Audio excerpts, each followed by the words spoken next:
크립토 시장을 면밀하게 들여다보는 시간. 안녕하세요. 오늘의 코인 진행의 권지영입니다. 주말 동안 우리 크립토 시장 다소 침체된 분위기였습니다.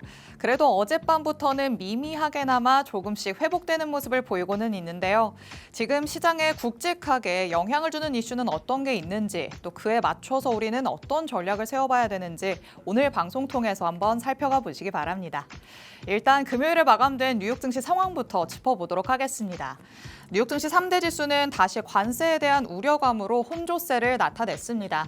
다우 지수는 0.13% 상승했지만 S&P 500 지수가 0.01%, 그리고 나스닥 지수가 0.32% 하락하는 모습을 보였습니다. 트럼프 대통령이 중국이 제네바 합의를 위반했다라고 얘기를 한 발언으로 미국과 중국의 갈등과 또 이에 따른 관세가 다시 더 커질 수도 있다, 이런 불안감이 시장을 짓누른 모습이었습니다. 그래도 트럼프 대통령이 시진핑 주석과의 대화를 원한다라고 입장을 밝혔기 때문에 이에 맞춰서 미중 간의 합의가 조만간 다시금 이루어질 수 있을지, 여기에 지금 시장은 주목을 하고 있는 상황입니다. 그럼 크립토 시장에는 어떤 이슈들이 있었는지도 확인해 봐야겠죠. 헤드라인 통해서 하나씩 살펴보도록 하겠습니다. 자, FTX와 관련된 얘기부터 페페와 관련된 얘기까지 들여다보도록 하겠습니다. 첫 번째 얘기 나눠보시죠. 자, FTX가 50억 달러 규모의 2차 채권 상환에 돌입했다라는 소식 전해졌습니다. 현지 시간으로 지난 30일부터 두 번째 채권자 상환이 시작이 된 건데요. 우선 이 대규모 유동성 공급이라는 관점에서 본다면 불확실성 그리고 불안감이 생길 수밖에 없기 때문에 비트코인의 가격은 추가적으로 하락하는 모습을 나타내기도 했습니다. 다만 시간이 지나면서는 암호화폐 시장에 긍정적인 영향을 미칠 수 있다, 이런 분석들도 나오고 있습니다. 이번 분배는 특히 스테이블 코인으로 이뤄지기 때문에 자금을 수령한 사람들이 즉각적으로 재투자를 결정할 가능성이 높다는 거죠. 지난주부터 조정이 나타났던 크립토 시장이기 때문에 이 FTX 채권자 상황과 맞물리면서 새로운 흐름을 보일 수 있을지 조금 더 지켜보시면 좋을 것 같습니다. 자, 두 번째 이슈로 넘어가 보도록 하시죠. 자, 페페가 트럼프 SNS에 등장한 이후에 급등락하는 모습을 보인 상황입니다. 트럼프 대통령이 지난 29일에 자신의 SNS인 트루스 소셜에 게시한 이미지입니다. 자세히 보면 트럼프 대통령이 걸어오는 모습 뒤로 페페의 모습과 유사한 개구리 캐릭터 한 마리가 보입니다. 이 이미지가 게시된 이후에 페페의 가격은 5% 넘게 오름세를 즉각적으로 나타내기도 했지만 그 이후에는 다시 15% 넘게 급락하는 모습을 나타내기도 했습니다. 일론 머스크가 도지코인에 상당한 영향을 미쳤던 것처럼 트럼프 대통령도 페페에 파급력을 보이게 될지에 투자자들은 집중을 하고 있는 모습입니다. 그런데 트럼프 대통령이 페페를 언급했다라는 데 너무 주목을 하기보다는 역시나 밈코인이 이렇게 단순한 SNS 언급에도 확실하게 극심하게 변동성을 보일 수 있구나, 경각심을 갖는 차원에서 살펴보시면 어떨까라는 생각 듭니다. 자, 이렇게 살펴볼 수 있는 두 가지 이슈 만나봤습니다. 실시간 시장 분위기도 확인해 봐야겠죠. 히트맵 통해서 살펴보도록 하시죠. 자, 전일 이 시간 대비해서 그래도 회복세가 나타나고 있는 모습입니다. 비트코인 전일 이 시간 대비 0.88% 상승하면서 현재는 10만 5천 달러 위로 움직임 가져가고 있습니다. 10만 4천 달러대까지도 내려갔다가 회복세를 보이고 있다라는 데 집중을 하면 좋을 것 같고요. 다시 한번 신고가를 향해 달려갈 수 있을지, 그만한 트리거가 나올 수 있을지는 조금 더 지켜봐야 될 것 같습니다. 자, 이더리움도 0.4% 넘게 오르면서 2,500달러를 잘 지켜주고 있는 모습입니다. 하지만 그에 비해 XRP는 조금 미미한 움직임 가져가고 있죠. 전일 이 시간 대비해서는 거의 보합세 보이면서 아직까지도 2.17달러에서의 움직임 가져가는 중입니다. 솔라나도 0.93% 상승하고 있고요. 그래도 수익 코인이 다시 한번 3% 가깝게 오름세 보이면서 다시 한번 올라갈 수 있을지 희망적인 모습 나타내고 있습니다. 밈코인 단에서도 긍정적인 흐름이 나타난다라는 거 확인을 할 수 있을 것 같은데요. 하지만 아직까지도 시장이 변수를 품고 있는 만큼 정확하게 방향을 정했다라고 보기에는 어려운 시점이라는 거 항상 유의하셔야 될 것 같습니다. 그럼 시장에 관련된 자세한 얘기는 전문가님 모시고 얘기 나눠보도록 하겠습니다. 전문가님과 함께 돌아오도록 하겠습니다. 오늘의 코인 가자!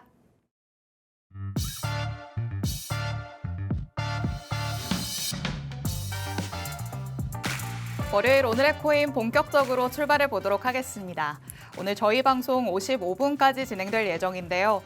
방송 끝나고 나서도 시장과 관련된 정보들 계속 얻고 싶다라는 분들 위해서 하단에 QR코드 마련해뒀습니다.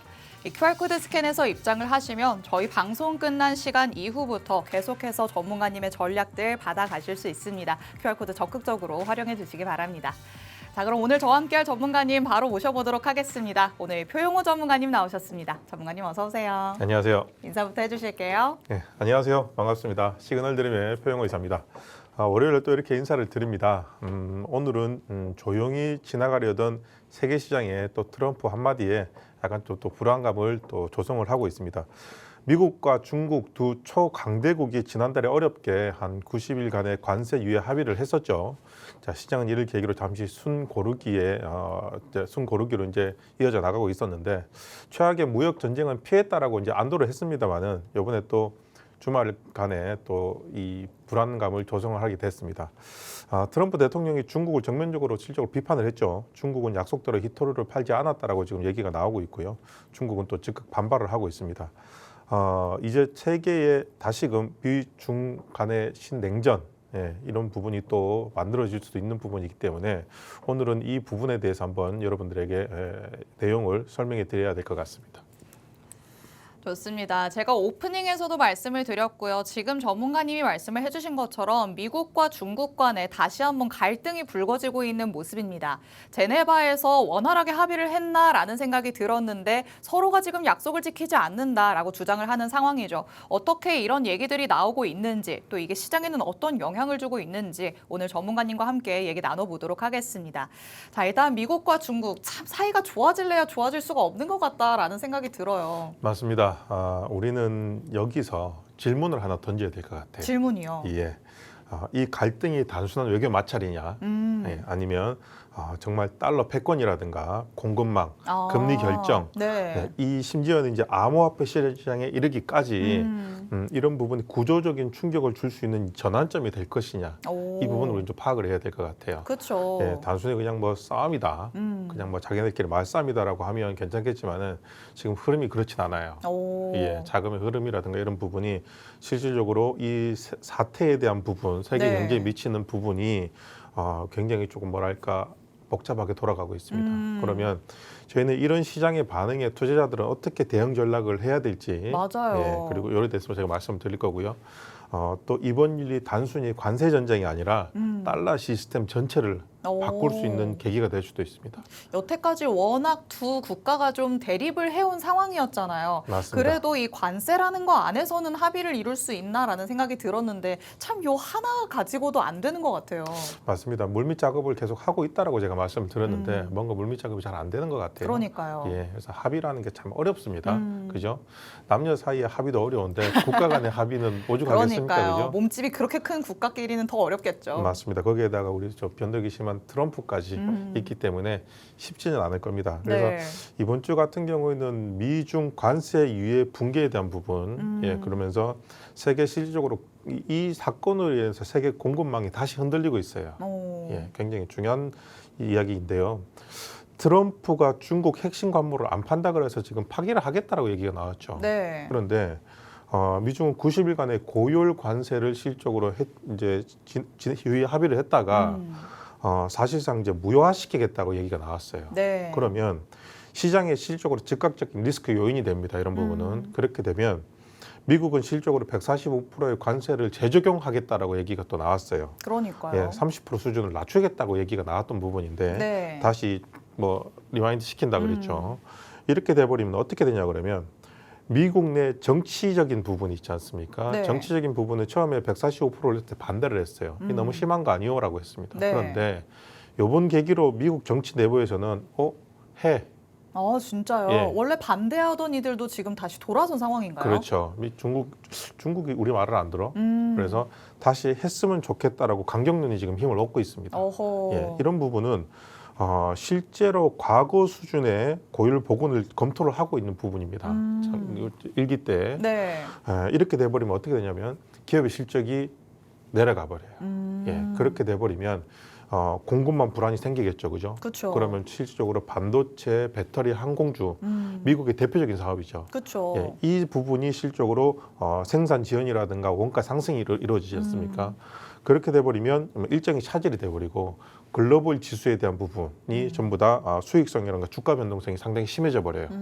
그렇게 되면 어떻게 되겠습니까? 아니 근데 이게 미국 입장에서는 트럼프 대통령의 입장에서는요. 네. 다 이게 미국을 좋게 하는 거야라고 지금 시작을 했던 상호 관세인데 예. 미국에 이렇게 부담을 주는 희한한 일이 발생하고 있잖아요. 그렇죠. 자신의 이익보다는 처음에 이익으로 가자라고 했는데 네. 지금 어떻게 보면 자존심을 건 그러니까요. 부분이겠죠. 이건 커플 사이의 사소한 일로 시작했다가 감정 싸움으로 번지는 것 같은 이런 일 아닌가요? 맞습니다. 참 심각한 상황이죠, 그죠? 예, 풀리지 않는 싸움이 연인들 싸움이라 그러지 않습니까? 네. 예, 그런 것처럼 중국과 미국 같은 경우에는 마치 연인 같아요, 그죠? 예. 그러게요. 그러니까- 가까워지려다가 멀어지고요. 그러니까요, 애증의 관계 같습니다. 그럼 이렇게 돼버리면 실제로 글로벌 PMI 지수가 하락을 하겠죠. 하락을 하면 어떻게 되냐 그러면 관세 상승에 대한 글로벌 전체적으로 둔화가 오겠죠, 그죠? 네. 둔화가 되면 금리 인상, 경기 회복 속도가 줄어들어 버려요. 둔화가 되겠죠. 네. 이렇게 돼버리면 역성장 가능성이 실적으로 또 생깁니다. 그러면 전체적으로 경기가 안 좋아지겠죠, 그죠? 네. 그러면 인플레이션이 발생이 될 건데 아하. 이렇게 돼버리면 실적으로 불확실성이 다시 시작이 됩니다. 네. 예, 이제 고관세 제품 가격 상승, 소비자 물가 상승 압력이 돼버리면 생활 물가 자극이 돼서 인플레이션의 로인이 됩니다. 어허. 예, 그렇게 되면 연준은 또 어떻게 움직여야 되냐? 금리 인하에 대한 기대가 후퇴가 됩니다. 그렇죠. 지금 예. 시장이 바라고 있었던 건 금리 인하인데 오히려 반대로 가야 되는 상황이 발생할 수도 있는 거잖아요. 맞습니다. 지금 차트를 잠깐 보시면 1년물 기대 인플레이션과 5년 기대 인플레이션이 같이 상승을 하고 있죠. 급격하게 상승을 하고 있는데 올해 하반기에는 2에서 3회 정도 금리 인하를 하겠다라고 얘기를 했어요. 네. 근데 이게 딜레이가 될 수가 있습니다. 실적으로 관세 인상, 물가 상승, 인플레이션 경로 재상승으로 불안하게 만들어 버리거든요. 네. 그러면 연준은 정책 완화보다는 오히려 긴축 유지에 대한 스탠스를 가져갈 수 있습니다. 네. 예, 이렇게 돼버리면 금리나 연기에 대한 부정적인 영향이 나오겠죠, 그죠? 그렇죠. 그래서 주말 사이에 시장이 조금 하락을 했죠, 그죠? 예, 이런 부분입니다. 이렇게 돼버리면 인플레이션 해지 자산에 대한 선호가 심하게 돼요. 어떻게 보면 코인은 조금 기회일 수도 있습니다. 그래요. 예, 왜냐하면 고물가 국면에서 가장 먼저 움직이는 게 인플레이션 해지 자산입니다. 예, 그게 뭐냐 그러면 우리 금, 네. 은, 그리고 원자재 ETF, 뭐 인프라 리치 같은 그리고 국채 같은 이런 부분의 대표적인 겁니다.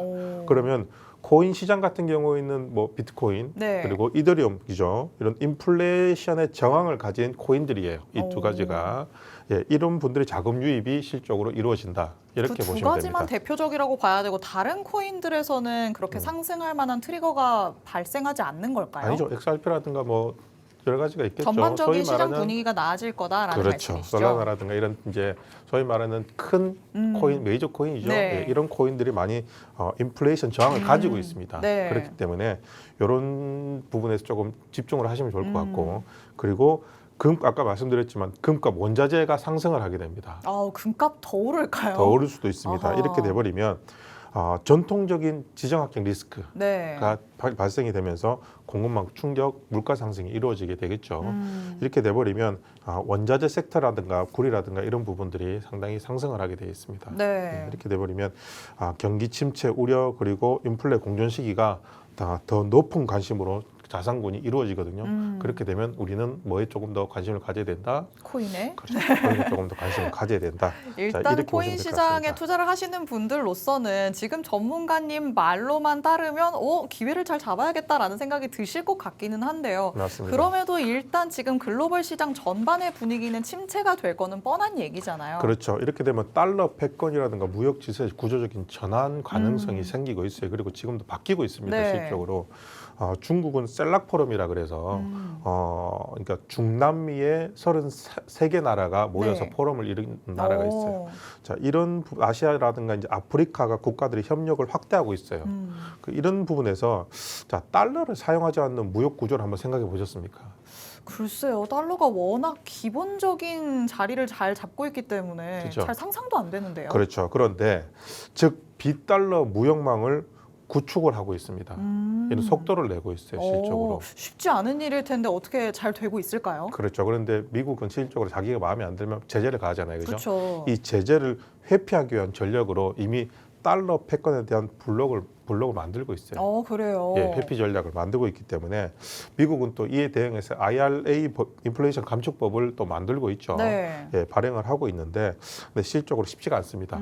이게 보시면 비달러 결제 확대 시 디지털 통화 CBDC라 그러죠. 네. 경쟁이 실적으로 본격화가 되고 있어요. 제가 한번 말씀을 드렸지만은 네. 미국이 주도하는 비달러 무역이 늘어나고 있습니다. 지금 중국과 러시아라든가 네. 이런 부분이 좀 시작을 하고 있다 그랬죠. 서로 테스트를 하고 있고, 자 결제 시스템을 통제하는 디지털 인프라의 중요성이 실적으로 커지고 있습니다. 네. 예, 이렇게 돼버리면 현재 중국은 디지털 위안화도 만들고 있어요. 그렇죠. 그죠? 각 나라에서 계속 만들고 있죠. 네. 우리나라도 지금 정권이 바뀌면 아마 시작을 할 겁니다. 그 부분에 대해서. 근데 이제 실험 단계를 떠나서 국영은행에서 손을 대고 있어요. 오. 지금. 네. 그러면 국영은행에서 손을 대고 있다라는 거는 시행이 될 거다라는 말을 해야 되겠죠. 그렇죠. 아무래도 조금 그렇죠. 힘이 막강하니까요. 맞습니다. 이렇게 돼버리면 해외 거래가 적용이 되겠죠. 그렇죠? 그렇게 돼버리면 시장이 조금 더 혼돈이 올 겁니다. 예, 그러면 우리 같은 경우에는 조금 더 불안감을 느끼겠죠. 그렇죠. 그러면서 조금 더 기회가 옵니다. 이런 부분에서는. 자, 아까도 코인 시장에 말씀드렸지만은 디지털 금이라고 제가 말씀을 드렸죠. 그죠? 네. 자, 디지털 금은 비트코인, 안전 자산에 대한 부분이 실적으로 저렴하게 됩니다. 그게 비트코인이라고 말씀드렸죠. 네. BTC는 지정학적 위기 때마다 상승 흐름을 보였어요. 오. 2019년 그리고 2020년 네, 그리고 2024년 러시아 우크라이나 충돌 때 그때마다 비트코인이 계속 상승을 했어요. 그죠? 그러면서 최근에 10만 달러를 돌파했죠. 그죠? 그쵸. 그러면서 계속 지지하는 모습을 보였어요. 네. 이런 부분은 시장이 불안하다 보니 안전자산으로 계속적으로 자금이 유입된 부분이기도 합니다. 그래서 알트코인들은 조금 미미했지만 비트코인으로는 매수세가 몰렸던 거군요. 맞습니다. 그렇게 돼버리면 조금 더 탄탄한 경로를 보이지만은 이렇게 돼버리면 기존에 가지고 있던 사람들이 약간 또 매도세를 보일 수도 있어요. 그렇죠. 그렇죠. 이미 워낙 많이 오른 것 같으니까 이쯤에서 내가 좀 팔아야 되려나라는 생각이 들잖아요. 맞습니다. 그렇게 돼버리면 어떻게 되냐? 조금 조정 구간이 오겠죠, 그죠? 근데 조정 구간은 기회일 수 있습니다. 그렇죠. 항상 이 그렇죠. 공포감에 휩싸였을 때 사라라는 말이 있잖아요. 맞습니다. 이렇게 돼버리면 우리는 실적으로 10만 달러를 지지하는 모습을 보였기 때문에 10만 달러가 깨지더라도 실적으로 이렇게 돼버리면 다시 복구하는 모습을 보여줘야 됩니다. 이걸 잘 보셔야 돼요. 네. 깨지고 나서 어떤 특정한 가격대를 라운드 피겨라 그럽니다. 라운드 피겨 가격이 깨지고 난 다음에 즉각 복구를 하냐 네. 아니면 복구를 안 하고 다시 밀리냐에 따라서 시장의 흐름이 바뀌어집니다. 그러면 우리는 10만 달러의 어떤 기준을 잡고 비트코인에 대한 대응을 해야 되겠죠. 그렇죠. 예. 그래도 지금까지의 모습으로만 놓고 본다면 10만 달러 선이 주요 지지선의 역할을 잘 하지 않을까 싶기는 해요. 맞습니다. 그리고 또 중요한 부분은 온체인 데이터죠. 예, 온체인 데이터 같은 경우에는 장기 보유자가 매도가 지금 별로 없어요. 예. 그래도 굳건한 믿음을 가지고 있다라는 걸 볼 수 맞습니다. 있군요. 그래서 시장에 약간 좀 신뢰를 하고 있는 부분입니다. 그래서 상승할 여력이 조금 더 높다라고 보시면 됩니다. 그렇죠. 주말 사이에 이렇게 비트코인이 조금 하락을 했어도 아니야 다시 올라갈 거야라고 생각을 하는 거죠. 맞습니다. 그렇게 돼버리면 이제 아까도 말씀드렸지만 스테이블 코인을 조금 더 우리가 관심을 가져야 돼요. 근데 스테이블 코인에 대한 불안감이 조금 있습니다. 예, 이런 부분은 어떤 부분이라면 네. 트럼프발 불안감으로 USDT에서 USD 있죠. 달러죠. 네. 패킹에 대한 불안이 이슈가 됩니다. 자, 패킹이요. 패킹이라는 뭐냐면 US 달러가 1이라 그러면 USDT도 1입니다. 그쵸. 1대1이라 그러죠. 네. 이게 흔들릴 수 있어요. 예. 어느 한쪽이 폭락을 한다, 네. 어느 한쪽이 상승을 한다 그러면 이 불안감이 조성이 되겠죠, 그렇죠? 그렇게 돼버리면 실질적으로 지금 중국계 거래소에서 네. 자금 유출이 지금 일어나고 있습니다. USDT로 네. 조금씩 지금 빠져나가고 있는 부분이긴 한데요. 자, 시장은 달러의 중립성이 가장 중요합니다. 근데 이게 흔들려 버리면 중립성이 깨져 버려요. 그러게요. 예, 이렇게 되다 보니까 USDT보다는 USDC로 지금 실질적으로 선호하는 시장이 자꾸 바뀌어가고 있는 부분입니다. 테더보다는 지금 서클이 발행사인 스테이블 코인으로 갈 수 있다라는 말씀이신 맞습니다. 거죠? 이렇게 돼버리니까 조금 불안감도 조성이 돼버리고요. 이렇게 되면 우린 또 어떻게 되겠습니까? 시장의 어떤 반응을 제대로 파악을 해야 되겠죠. 그렇죠? 그렇죠. 파악을 하면서 시장이 대응을 해야 되겠죠. 예, 대응을 해야 되는데 이 대응 방법은 이렇습니다. 실적으로 단기적인 대응과 중기적인 대응이 있겠죠. 오. 자, 중기적인 부분은 비트코인 중심으로 된 코어 자산이라 그러죠. 네. 단단하게 우리 허리 부분이라 네. 그러죠. 허리가 받쳐줘야지 사람은 건강하니까요. 그쵸. 시장도 마찬가지입니다.